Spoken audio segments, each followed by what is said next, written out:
గిరిజన ప్రాంత ప్రజలకు మెరుగైన నాణ్యమైన వైద్య సేవలను చేరువ చేయటమే లక్ష్యంగా శ్రీకాకుళం జిల్లా సీతంపేటలో 100 పడకల ప్రాంతీయ ఆసుపత్రిని మంత్రి గుమ్మిడి సంధ్యారాణి ఘనంగా ప్రారంభించారు.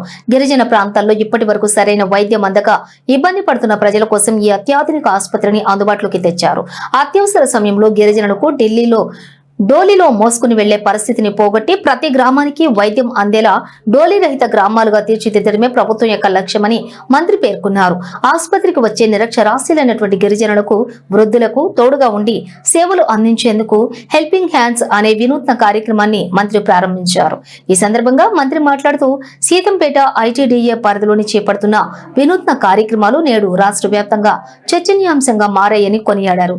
గిరిజనుల ఆరోగ్యంపై రాజీ పడే ప్రసక్తే లేదని, ప్రతి గర్భిణికి, శిశువుకు సరైన పౌష్టికాహారం మరియు వైద్యం అందేలా పర్యవేక్షిస్తామని ఆమె హామీ ఇచ్చారు.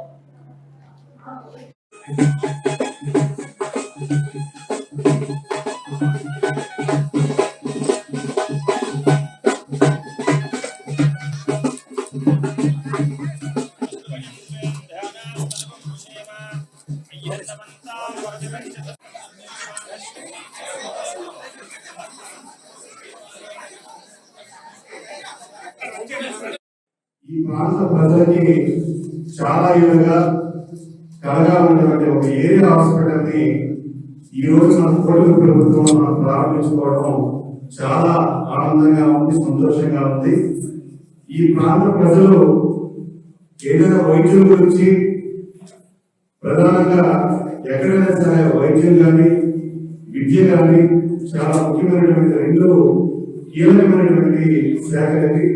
ముఖ్యంగా మరి వైద్యులకు సంబంధించి ఈరోజు ఈ ప్రాంతంలో మనం ఏరియా హాస్పిటల్ ని మన ప్రాంతానికి అంకితం చేసినటువంటి గౌరవ ముఖ్యమంత్రి గారు నారా చంద్రబాబు నాయుడు గారికి ప్రత్యేకంగా ధన్యవాదాలు తెలియజేస్తున్నాను.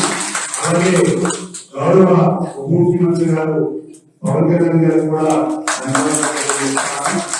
ఈరోజు కార్యక్రమంలో పిలిచిన వెంటనే జిల్లాలో ఒక మంచి పేరు సంపాదించుకున్నటువంటి మన ఆడబిడ్డ, మన ప్రాంత గిరిజన మహిళ, అలాగే ఏ రోజు ఏ పని చెప్పినా కూడా కాదని మనస్తత్వం కాదావది.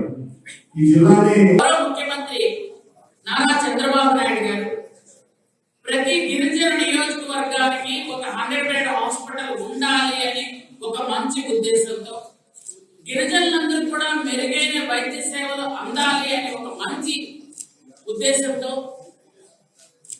పేదలైనటువంటి, అమాయకులైనటువంటి, నిరక్షరాస్యులైనటువంటి గిరిజనులు దూరం ఎక్కడికి పరిగెత్తలేరు. కాబట్టి వాళ్ళ నియోజకవర్గంలోనే వాళ్ళకి ఖచ్చితంగా 100 బెడ్ హాస్పిటల్ ఉండాలి అని ఒక ఉన్నతమైనటువంటి ఆశయంతో ఈ రోజు నిర్మించినటువంటి గిరిజన నియోజకవర్గాల్లో ఈ హాస్పిటల్స్ కి నిజంగా మన గౌరవ